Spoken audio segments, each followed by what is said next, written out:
See, boom, let's start. All right, guys, welcome to America's Green Rush. My name is Pete Asmus, and today we're going to be talking a lot about really what those opportunities are right now in cannabis, if you will, and then what we're doing about it. Now, I think some of the things that we're doing are really, really unique, and we're really all about getting into the cannabis boom without getting into the cannabis business. We're going to be talking about two different funds today. One fund is for accredited investors, and then one fund is going to be for non-accredited investors, or in other words, anybody who wants to get in. And the best part of this is that fund is under $500 to get into. So really what we're talking about is giving everybody on here access, to these amazing opportunities without having to put in, $200,000, $300,000, $400,000. So it's really a way to get amazing opportunities to everybody, really. So let's talk about this. Boom, there we go.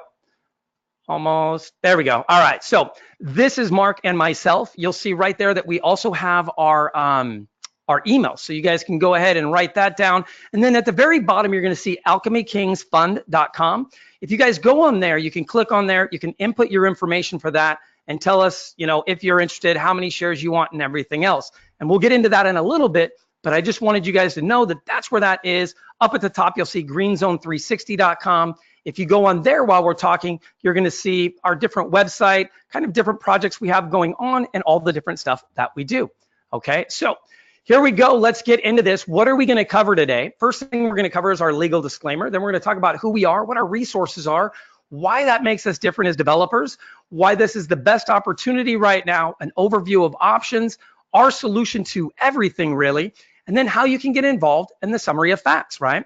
So once we talk about everything, we're gonna go over it again really, really quick and concisely. That way it's gonna give you guys a better understanding, again, hopefully of anything. And if you guys do have any questions, again, don't hesitate to either call the phone number on top, 800-515-3141, or email us, again, like I said before, Pete or Mark at greenzone360.com. So let's jump right into this because, again, we want to make this short. This is a legal disclaimer. And I want to let you guys know that anything could happen. The world could blow up. You could lose all of your money. Your mom could stop loving you. Anything could happen. This is a real estate investment. And so that needs to be said. All right. Moving on from that. What I wanted to do is kind of talk to you a little bit about who we are. I travel all over the country talking about cannabis, talking about how to really profit from cannabis and not go to jail, really. That's kind of what my thing has been going around the country for the last couple months. And really the reason I wanted to start to maneuver this is because I've been doing a lot of research, right? And we found that there's three major problems when people get into the cannabis industry. The first problem is what they call the field of dreams mistake. And what that really means is they just feel like if you build it, they will come. They feel like this is still a drug deal on the corner of the street. And so all they have to do is have product and they're gonna succeed. And the reality is that's not the case. This is a real business, needs to be treated like a real business with a business plan and everything else. If you don't take it seriously, you will fail, period. The second mistake that they are doing is called the Ben Franklin mistake because they're not focused on the money. When they're looking at where we're going as an industry, they're concerned or they're convinced that the price of legal marijuana is gonna go up. But that's impossible. With the law of supply and demand, it will force it back down, and therefore it's going to reduce. If you're making your plans on the fact that cannabis is going to go up, legal weed will go up in price, you're definitely setting yourself up for failure, right? And that really kind of leads us into this third reason, because everybody, what you guys need to understand is this is an industry that's going from the black market to the free market. And so that's going to bring on its own set of challenges. And one of the major challenges is legally, right? Construction, like the whole business side of things, where they may have been doing great prior to now. The problem now is you're coming into permitting, you're coming into licensing, you're coming into paying taxes. These are all things that these guys didn't do before. And with that, it's causing them a lot of problems.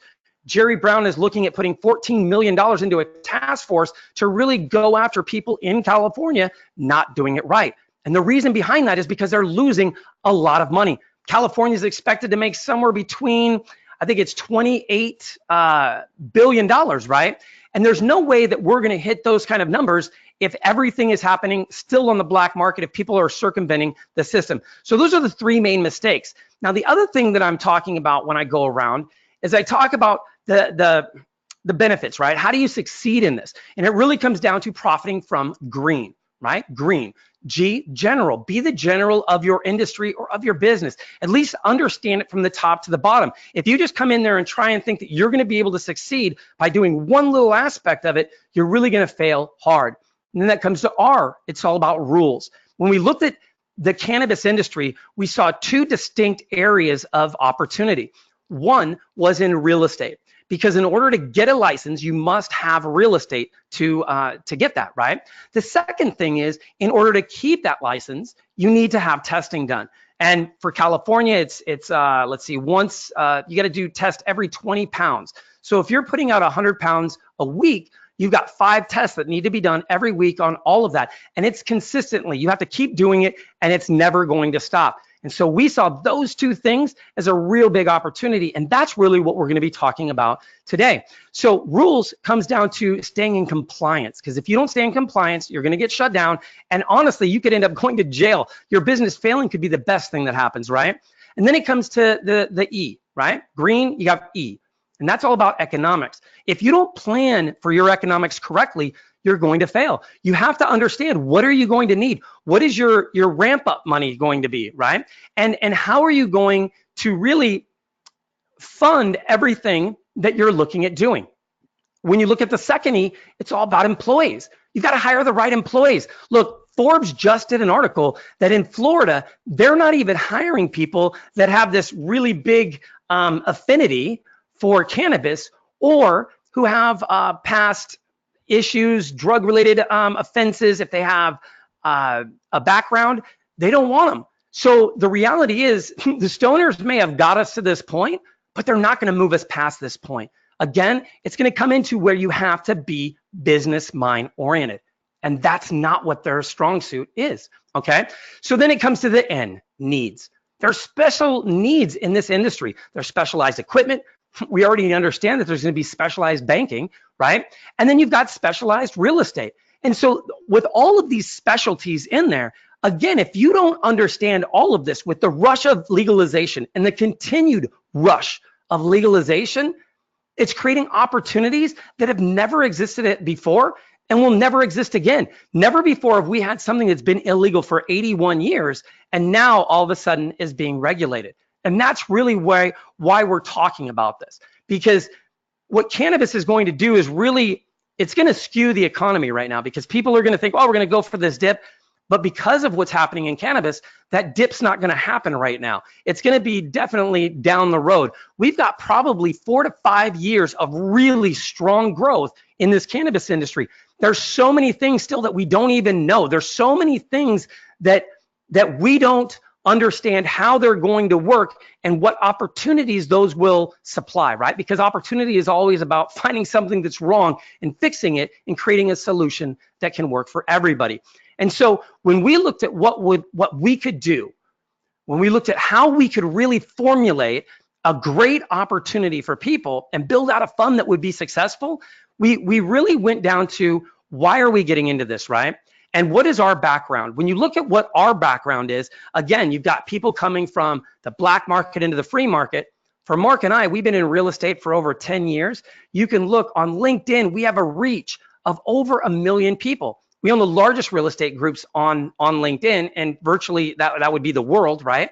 And so the reason that that's so important is because when it comes down to selling these properties that we're going to talk about very quickly, when it comes to selling those, we've got a reach that's tremendous. And when you look at the fact of how commercial real estate works with cannabis, it's so much more positive than traditional real estate or even houses. And we'll get into all of that too.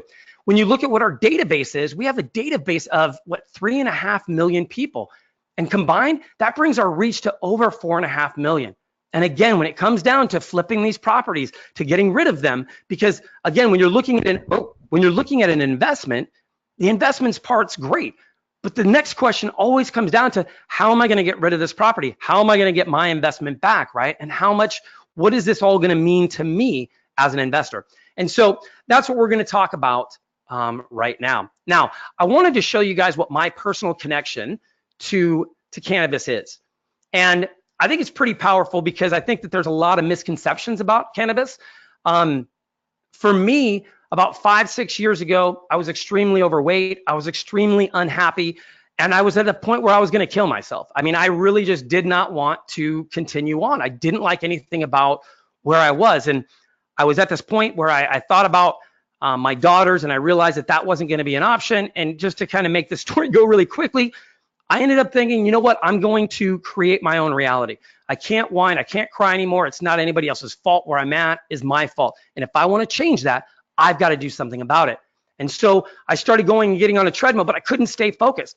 And so what I started doing was I had a friend, he told me about cannabis. I started taking it. I thought, man, this is just for stoners, but it ended up not being that case. There's a lot of things that it helps with, from epilepsy to cerebral palsy. Just there's so many things that cannabis is really starting to show how it can improve and affect our lives in a very positive way. And so that just brings me to, I lost over 100 pounds using cannabis. So I'm my own story. And that's why I wanted to really get into this and start to create an opportunity. And so with that, let's look at why are we looking at cannabis right now? Just because I lost 100 pounds doesn't mean that everybody else is going to feel the same way. But when you look at it, everybody else does feel the same way. You've got 88% of America that has approved cannabis in some way, even as low as a medical, right? And really for Mark and I, that's what we're focused on anyways, is the medical. Recreational is great, but that's not where our focus is. Our focus is on how do we work with the medical side? How do we legitimize this a lot more? And how do we bring some of these amazing things that it can do to light, if you will, right? And really kind of show everybody what's going on and why you don't have to be scared of this medication anymore, because it's really not a drug. It was categorized as one, but that's a whole other webinar that I can get into at a later time. So we understand now why 88% of America approves it. 54% of cultivators are small mom and pop organizations earning less than $500,000 a year. Now, the reason that is so important is because when we go back to what are the two aspects we're looking at real estate, which a small mom and pop organization cannot afford to do a $10 million development deal. They're not making that kind of income, and they're completely focused on the cultivation aspect, right? So one, they need a place to do business, but they can't afford to develop it and build it out. And then two, when you talk about testing, they all need testing. So it's not like you've got one giant corporation like a Marlboro, right, that's pushing out 90% of all the cultivation. That's not happening. In fact, they're not even in the game, but it's all small mom and pop organizations that are really creating this push. And so with that, it goes right back to, you're talking about testing labs, right? And where these guys may be small right now, as they grow and grow and grow, our testing lab is able to grow with them and again, increase our profits and increase what we're doing all along the while. So that's why we're excited about that. Now let's look at what the economics are, right? Because when you look at 2016 and you look at all of these numbers, Alaska, California, Colorado, Maine, Massachusetts, these were all the states that were going to be going legal. Some of them made it already. Some of them are still in the process. But Oregon, Washington, and Colorado brought in most of this money because it was recreational. When you look at the difference between 2016 and 17, California has jumped by $1 billion. And again, California didn't go recreational until 2018. So from 2016 to 17, it was still only legal medically, and it grew by $1 billion, by $1 billion. So you can easily see why California is projected at doing $10, $15 million. California is projected at doing about $22 million by 2020, or $22 billion by 2020. You're looking at cannabis as being the major impactor of our economy by 2028, that it will literally, because of all the things. And here's what I'm going to explain. So when we look at Desert Hot Springs right now, where we've got 8.5 acres and we're going to go into that project, when you look at that, the infrastructure within Desert Hot Springs is not there. you've got almost 800 acres being developed, right? You're going to be bringing in high-level jobs, high-level people making a lot of money. Where are they living? Where are they going to get their groceries? All these things need to be created. So there's a lot of things that don't involve the cannabis industry that still need to be done for infrastructure. And that's one of the other things that we're talking about. When you look at the cannabis industry, right, there's a lot of things that it's affecting, and there's a lot of ways to jump in on this boom without actually growing, manufacturing, or creating edibles. And we wanted to stay away from all of that, but we wanted to be immersed, right? So our thing is all about selling golden shovels. That's what we do. So let's go through this. California needs 300 to 350 million square feet to produce. Nowhere even close to that. The industry revenues are projected over 20 billion, and this is a product that's been banned over 80 years. So we looked at two different aspects of how we wanted to get involved in this industry. Number one, real estate. Number two, testing labs. Let me show you exactly why we like these things. So when we look at the testing labs, one, we have a Reg A. Anybody can get involved in it, all right? It's real estate. The reason we like real estate is we have triple net leases. We're going to get into why those are so cool. And then we can loan to funds as well. The other thing we're going to be doing is testing labs. So those are the two aspects that we're going to do in this fund, and that's it. We're not growing, we're not cultivating, we're not making little tiny plastic jars, we're not doing any of that. We're doing real estate and testing labs. And if we do any lending, it will be to real estate funds, again, staying within the same parameters that we're talking about right now. Now, the awesome part about this, and I mean, man, I have been working for years literally to get this to happen. In fact, this fund that we just opened August 1st, we have been working, Mark and I have been working on, I think, for about 10 months now. I mean, it's insane. But here's the deal. It's only 100 shares to get in at $4.20 a share. So you're talking $420 is the minimum to get in. Now, we had somebody last weekend when we did this, and this is the only second time I've talked about this, who came in and wanted 1,000 shares just like that. So you can do more, but the minimum, I wanted to make sure that everybody that wanted to get into this could get into this. I wanted to make sure that anybody that thought, you know what, I want to dip my toe in, I want to do this, I wanted to give them that opportunity. The second fund that we put together was a real estate only fund. Doesn't deal with anything else besides real estate. And the minimum to get into that one is $50,000. So that's for accredited investors. The testing lab Alchemy King Fund is for anyone. All right. And again, we wanted people to be able to get into both aspects. So when we talk about loaning money, one of the first projects that the Alchemy Kings is going to be doing a loan to our Regulation D fund, our other real estate fund, so that we can bring some people in to this project that we're doing. And I'm going to be talking about that in just a second. So let's talk real quick again why testing labs are so cool. One of the things that we really liked about it, Mark and I traveled, we probably went to 2 or 3 different testing labs, talked to different people. You can basically be profitable within 6 months. And I mean, making money, you're in the green, right? You still have debt, but you're able to get in the green within 6 months. We feel it's going to happen a lot faster.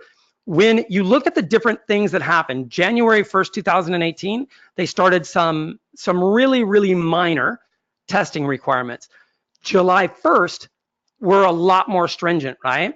And when that happened, we probably had 3 or 4 different cultivators, dispensaries that we were talking to tell us they had to throw product out because they couldn't get it tested fast enough for the due date.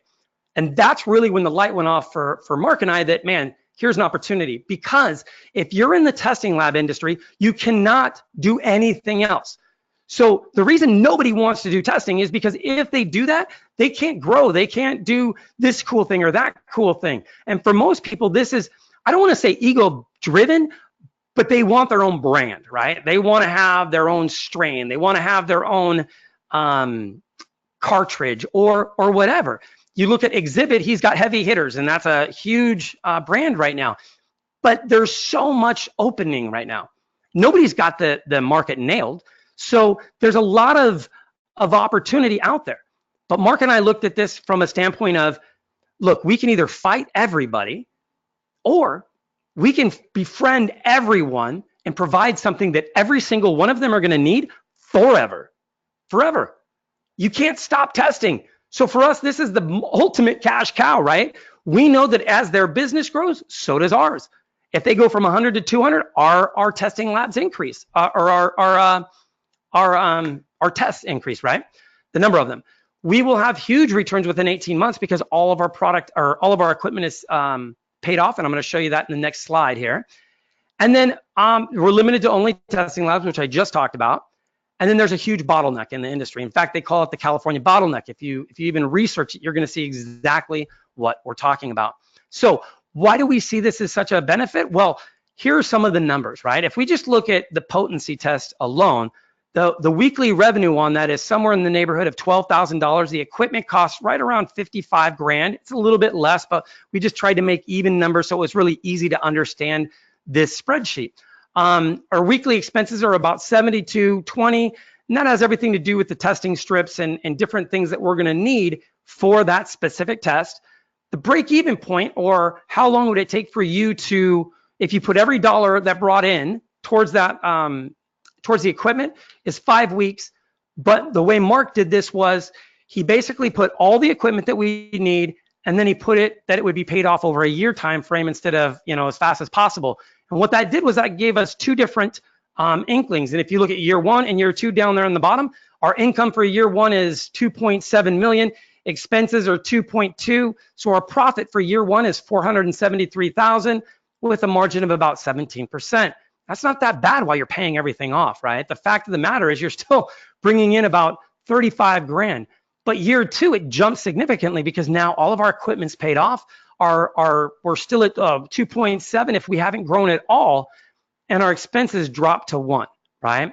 So that gives us a much higher rate of return. And again, those will all be converted into dividends. And so in year two, we will start having much higher dividends than we will, for instance, next year in year one, right?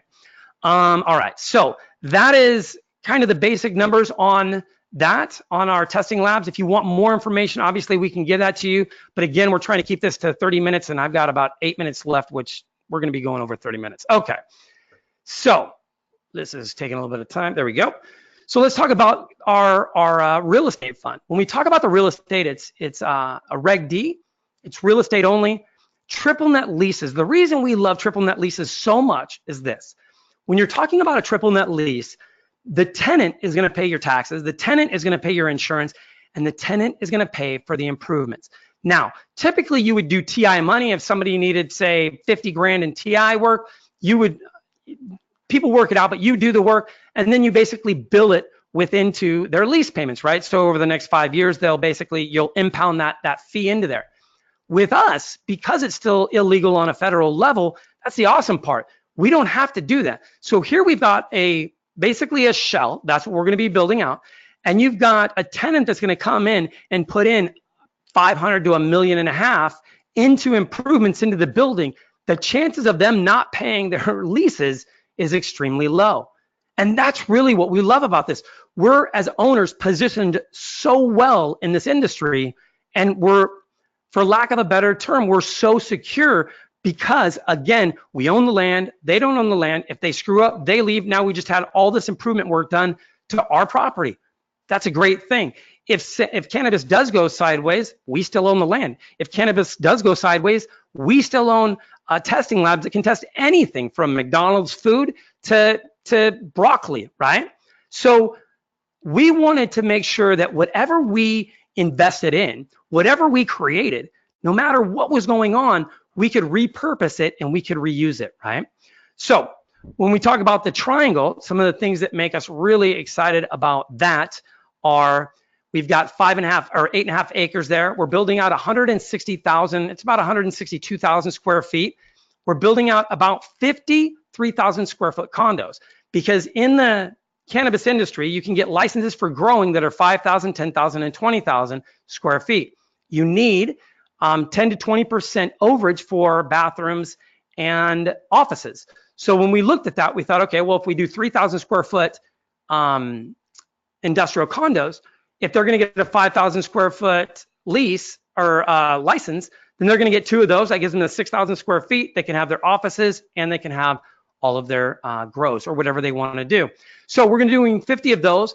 We're looking at 10 buildings. We're less than 12 months to being completed in this project. We're already going through entitlement work. We're about almost all the way through that. We're doing triple net leases. We're close to the freeway.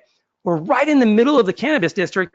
And one of the people that we're bringing in wants to do seller financing. So we're going to have the ability that if some of these smaller companies come in and they've got half the money down, we'll be able to finance the other half.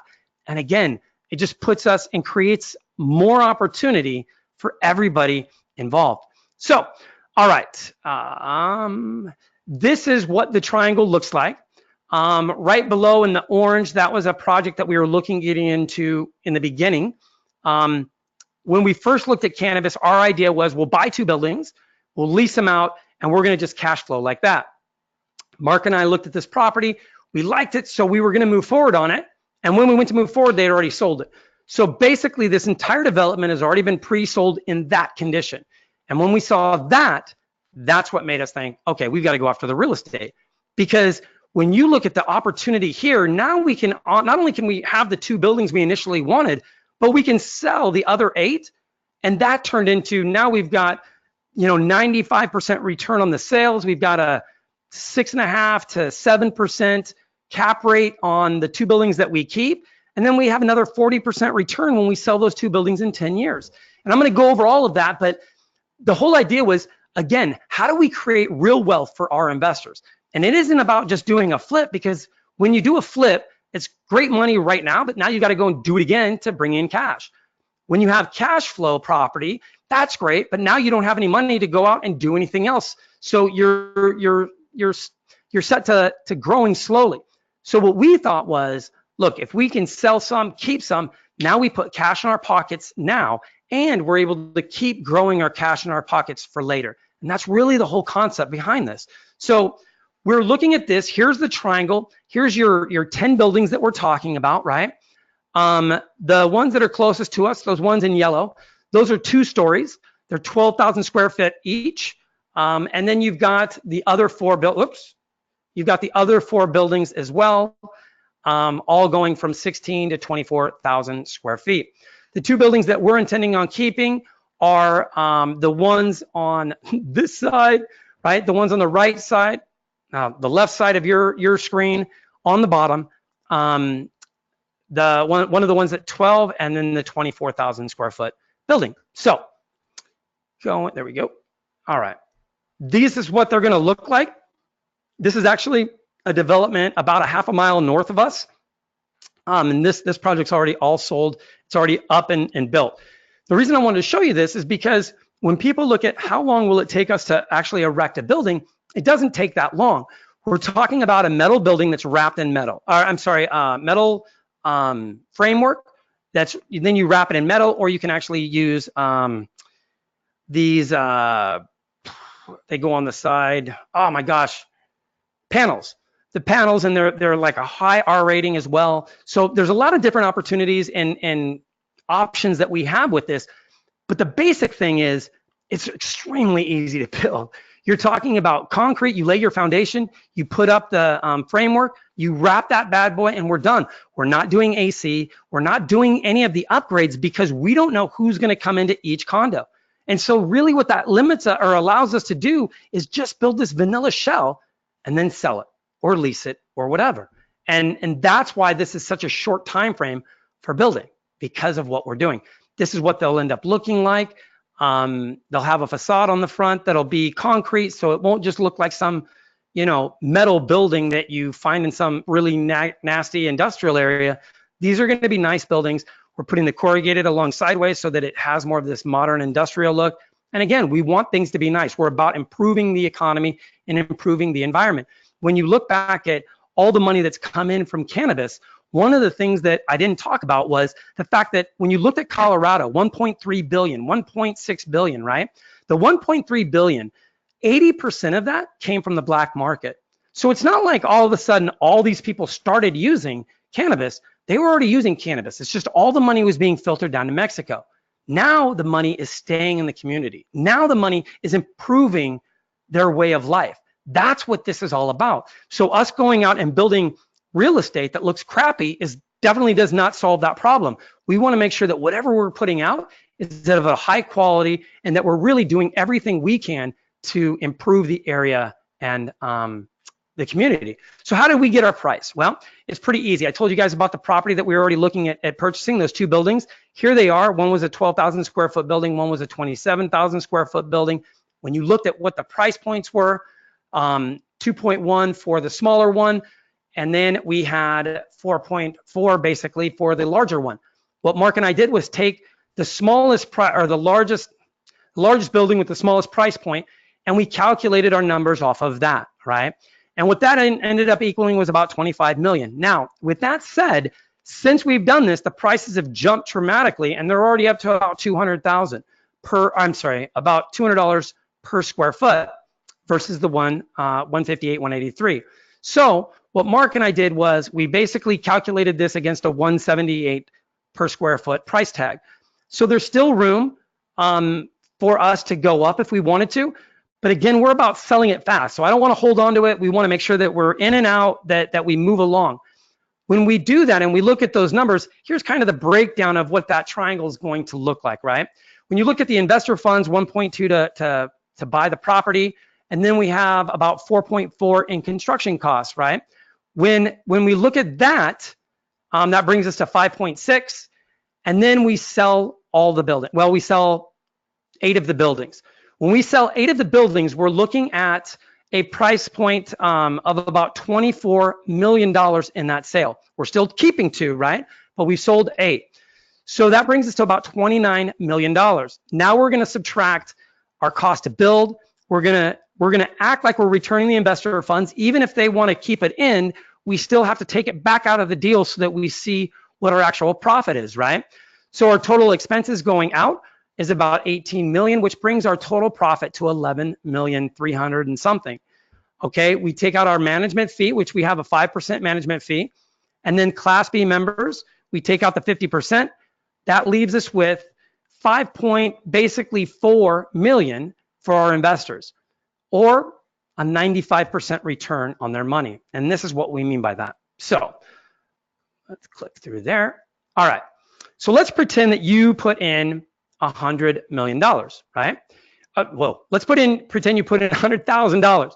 If you put in 100 grand, based on the money that we raised, that basically makes your percent 1.77. So whatever our profit is, you're gonna get 1.77% of that for every $100,000.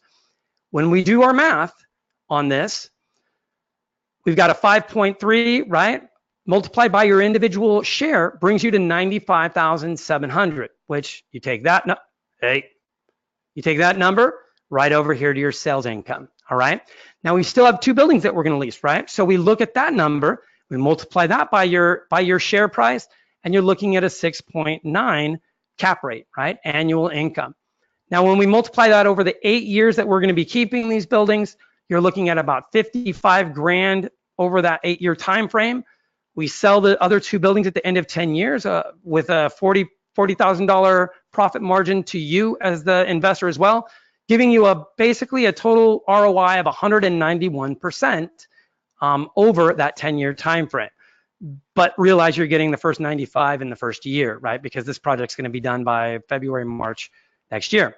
So some of the things that we've done to really kind of keep safety factors in is we only anticipated the property increasing in value by 1% a year.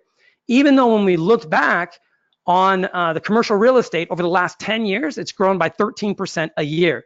We're only calculating 1%. When we talked about our cost to build, we calculated at $65 a square foot. It's only, or $65, $70 a square foot is what Mark calculated at. And I think it costs us under 35. So I think right in there, we have about $4 million in overage, basically that's gonna be sitting in a kitty. And if we don't need it, it goes right back to the investors. It just goes right back into the profit pool. When we looked at timeframes, I mean, there were so many things that we put into this as safety measures so that if this goes wrong, if this goes wrong, if this goes wrong, our numbers still would be accurate and we're still at these crazy ROIs. I mean, I can't put that we're going to lose money every year in order to make the ROI less. It's literally the only thing we could do. So there's a lot of different things. Now, the way that we set this up was you could get out of any project, or you could get out of either of our funds, or you could get out of the Green Zone Fund, golly, after any project, right? And so what does that really mean? Well, if you were to get out of our deal after the first project, after the triangle, when you look at this right here, you can see exactly what I was just talking about on the last slide, right? Here you got your first 95 back, then you got your initial investment back, and then your 69 all the way down to here, your 40,000, and now you're at 191. But what if you stayed in? This is where it gets crazy, because we plan on doing one of these every year, right? So, and even if it took us 2 years to do each one of these, you're looking at almost an 883% return over a 10-year time frame, 10, 11-year time frame, based on us doing the exact same thing over and over and over again. And like I said, the need is 350 million square feet just in California. You've got 9 states that have now legalized it, and you've got more states that are coming on board. So the need is going to keep growing and keep growing and keep growing, which is why we put 5 projects in, because we felt that was very conservative to say within the next 10 years we could do 5 projects. So those are the numbers on the triangle, or the real estate aspect of what we're doing. So what are the benefits of pre-selling? Well, one of the things that we're going to be doing, and we already have started doing, is pre-selling. Now, we can't take any money yet until we get to our CUP and our track map, which are going to be coming very quickly here. The benefit of this, though, is when you're looking at what our returns are, those returns are those returns are based on us raising about $5.8, $5.9 million. If we pre-sell this whole entire project, we don't need to raise that. All we need is another about 1.2 million versus 4 million, right? And so the reason that this is going to make an impact is I'm going to show you right here. Let's say we have Fund A and Fund B. On Fund A, we need to raise, or you're going to put in $1,000 to both funds, right? On Fund A, we need to raise 2,000. On Fund B, we're going to raise 3,200. Now, when you look at what you represent of each project, because we only had to raise 2,000, your 1,000, or your money in represents 20% now. Where when you look at the other project, the 3,200, you only represent 12.5%. And by the way, that was $400 that you invested, not 1,000. It makes 1,000. So the profit was 1,000. You put in 400, and then the only thing that's different is the amount of money raised, and that's going to change everything. So on Fund A, you get 200 versus Fund B, you get 125. So that's why we want to pre-sell, because the more we pre-sell, the less money we have to pull from investors, and everybody's return goes up. And that's really what it's all about, right? Plus, if we pre-sell the whole thing, now we're not wondering who we're going to sell it to at the end, because we're already done. We've already sold. All we have to do now is build, hand keys, collect money, and we're out. And that's the creation. That's the environment that we're creating. That's the whole goal of this. So how can you get involved, right? That's the biggest question that we're getting. We're already starting to get some questions on our question meter here. So how can you get involved? Well, there's 2 different ways. Again, we have our Green Zone Properties, which is a real estate only fund of $50,000 minimum. And then we have our Alchemy Kings, which is a Regulation A fund, 420 a share, 100 share minimum, $420 to get in. It's really all about where are you at and what do you want to do? Do you want to capitalize on this commercial boom right now? Or you want to sit on the sidelines? I mean, I just don't know when ever we're going to have a product that goes, something that goes, that's been illegal for 80 plus years that now is being regulated. I mean, it's just the opportunity is there. So some of you guys have already seen here, you've asked, what can you invest with? Can you use different things? Absolutely. Now, if you're going to invest $420, I wouldn't suggest doing an IRA. But yes, we've taken IRAs, 1031 exchanges. You can use anything, really. I mean, any kind of capital that you have, you can put in. That was the beautiful thing about the Reg A, is that we can advertise anywhere and we can take money from anywhere. And we're actually working on something so that if people refer us, we can do something for you guys too. So some of you guys may have friends that you're like, man, my friend would be awesome. They'd love this. We're trying to see what we can do besides just giving you a pen and saying thank you. So we're working on that as well. if you guys are looking to do a bigger investment, and you want to fly out here, you want to come and take a tour of the property, or if you live in California and you just want to come by and say hi and check it out, let's do it. Make an appointment. Let's get together and let's answer any questions that you may have. Because again, we're looking at creating long-term relationships. This isn't about a one-off. This is about creating long-term wealth with our investors, not off our investors. All right, so summary of facts. Look at this. We're almost done, right? I'm 10 minutes late, but we're doing really good, and I feel like we've conquered everything. So let's talk about this. Pre-selling to mitigate risk of who will buy. Appreciation being 1% versus 13%. We're calculating the cost to build with a $4 million buffer. We're pricing below the competition because we're only calculating at $178 a square foot versus $200. We're calculating ROI off of our conservative numbers. 88% of America approves of cannabis in some form. We have 4.5 million connections that we can then turn around and sell these properties to. Our opportunities are on the cannabis industry, not in the cannabis business. And you have the ability to exit after each project. Besides that, I don't know of any other project or any other fund that works anything like this or any way like this. If you guys are interested, we do have a book out. You can go to Amazon and search the America's Green Rush, or you can go to theamericangreenrush.com right there, and you can go ahead and order that book as well. You can get the Kindle. It's only, I think, $3.99. But besides that, guys, thank you so much. I appreciate your time. I know it's a Thursday. It was 3 o'clock here on the East Coast, 6 o'clock on the West Coast, or that was exactly reversed. 3 o'clock here on the West Coast, 6 o'clock on the East Coast. I know some of you guys are getting ready for dinner. So again, thank you so much for being on. If you have any other questions, please don't hesitate. Call us at 800-515-3141, extension 1 for me, extension 2 for Mark, or email us at Pete or Mark at greenzone360.com. If you're interested in the Alchemy Kings Fund, go to alchemykingsfund.com, put in your information and how many shares you want, and Mark will be sure to get to you today. All right? Guys, thank you so much. Have a great day. And as always, go make something happen. Bye, guys.